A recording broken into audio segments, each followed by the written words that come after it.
Andrea Stella has just stunned the entire paddock after revealing new internal evidence that challenges the FIA's Las Vegas ruling and raises serious questions about how the disqualification of both McLaren cars was handled behind closed doors. The FIA measured Piastri's plank as low as 8.74 mm and recorded Norris at 8.88 mm, and these readings were verified multiple times using equipment accurate to 1,000th of a millimeter, leaving the team with no ability to contest the numbers themselves.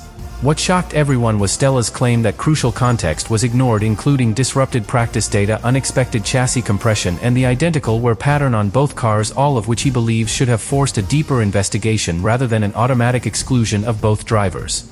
And before I show you the exact evidence Stella presented, make sure you subscribe right now, because this sabotage scandal is only beginning and the next revelations could reshape the entire 2025 championship.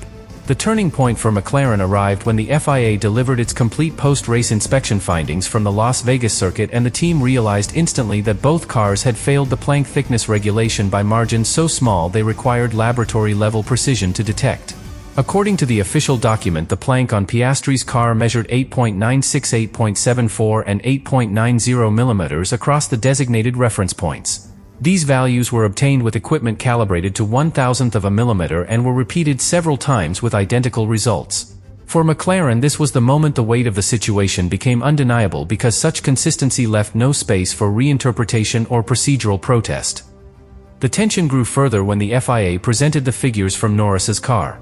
His readings were recorded at 8.88 and 8.93 mm, with the same repetition and confirmation used in Piastri's analysis. The near-perfect symmetry between the two sets of measurements forced the team to confront the reality that the violation did not originate from a driver mistake or a sudden on-track event. Instead, it reflected a structural element of the race setup. This was the point where Stella recognized that the stewards were preparing to apply the most severe penalty in the rulebook without giving weight to the unusual preparation conditions that shaped the weekend. For the drivers, the shock came from the fact that the race had felt under control from the opening lap. Las Vegas demanded a combination of tire discipline and smooth inputs on a surface that punished aggressive driving, yet both Norris and Piastri delivered exactly that. They avoided deep curb strikes, protected the tires across the colder sections of the circuit, and completed the race without the severe impacts that typically accompany excessive plank wear. Yet the FIA's approach made clear that the regulation did not consider their performance. It considered only the thickness remaining on the plank once the race concluded, and this created a sense of helplessness within the team. When the FIA recalculated the championship standings, the full consequence of the decision became visible. Norris saw 20 points disappear from his total, dropping him to 390 points. Piastri lost the entirety of his points haul, falling back to 366, which placed him level with Verstappen, who benefited indirectly from the exclusion. Stella understood that the revised standings were not simply numbers on a page. They represented a shift in momentum at a critical stage of the season. The team had expected to leave Las Vegas with strengthened control in the championship, yet instead found themselves in a position where rivals gained ground they had not earned on track. The internal review at McLaren focused immediately on the limited practice running earlier in the weekend. Practice interruptions had prevented the engineers from completing the long-run analysis required to understand how the car's floor compressed under full fuel and maximum aerodynamic load. Without this data, the team relied on predictive modeling rather than confirmed track behavior. Stella believed this element should have been central to the evaluation because it reflected the unusual and unpredictable nature of the Las Vegas weekend. However, the FIA report made clear that none of these circumstances factored into the final ruling because the regulation considers only the measured plank thickness. The moment Stella read that the stewards had rejected all contextual arguments and focused exclusively on the microscopic final measurements, he understood why the team felt the decision resembled sabotage in its effect, even if not in intent. The identical readings across both cars suggested a consistent and predictable pattern of wear created by conditions the team had not been able to evaluate fully during the disrupted weekend. From Stella's perspective, the ruling ignored the complexity of the situation and reduced it to two numbers on a sheet of paper. That reduction is what pushed him to confront the FIA and present the additional evidence he believed the stewards had overlooked entirely. The core of the problem became unavoidable for McLaren when the FIA presented the exact plank measurements that triggered the disqualification in Las Vegas. Norris's floor registered 8.88 and 8.93 mm, while Piastri's recorded 8.96, 8.74, and 8.90 mm. These values were captured using precision tools capable of detecting changes as small as 1,000th of a millimeter. Because the readings remained identical across repeated checks, the FIA treated the numbers as irrefutable. Stella saw immediately that the stewards were evaluating the ruling only through these microscopic values rather than through the full context of the weekend. The symmetry between both cars was the detail that intensified internal tension. If the wear had been caused by a curb strike or an abnormal racing incident, the floor measurements would have displayed irregular patterns.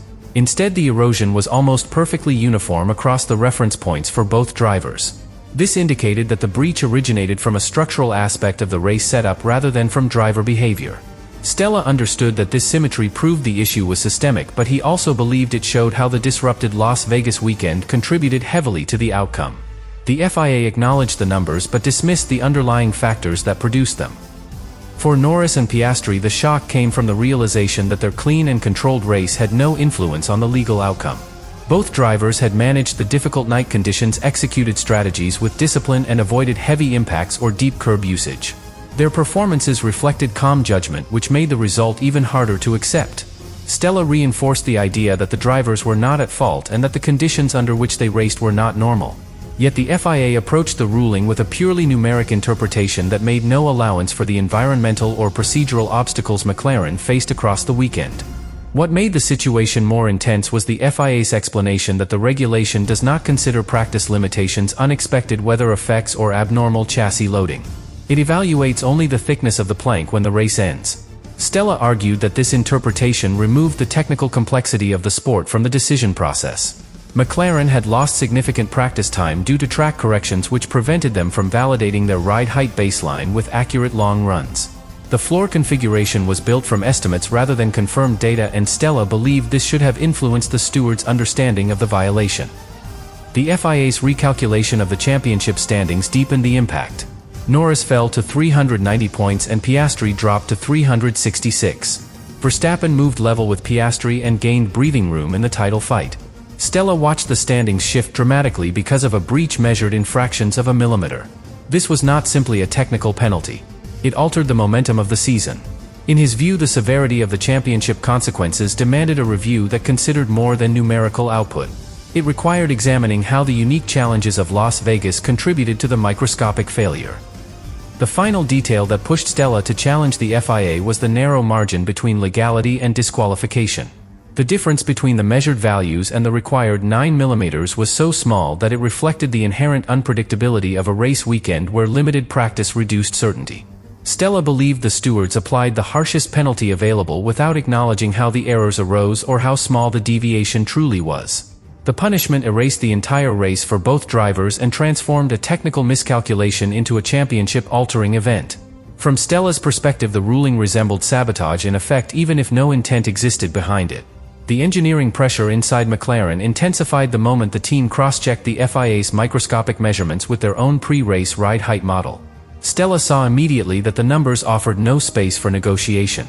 Norris's plank reading of 8.88 mm and Piastri's lowest value of 8.74 indicated that the floor had been running below the legal tolerance across the entire Grand Prix.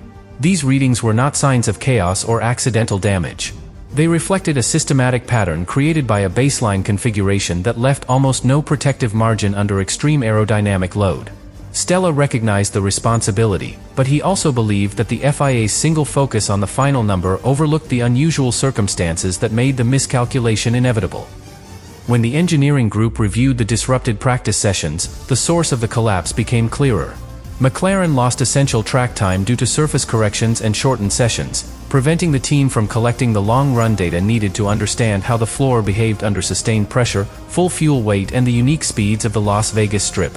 In modern Formula One, accurate plank simulation requires multiple reference laps that were simply unavailable. Stella argued that this should have been central to the FIA's evaluation because the team had been forced to estimate their safe ride height rather than validate it on track. Yet the stewards did not acknowledge this gap, treating the lack of complete data as irrelevant to the final ruling. As the team examined the car behavior further, they identified how the dramatic temperature drop during the night race contributed to the issue. Lower tire pressure reduces the effective ride height and increases the frequency of plank contact with the asphalt.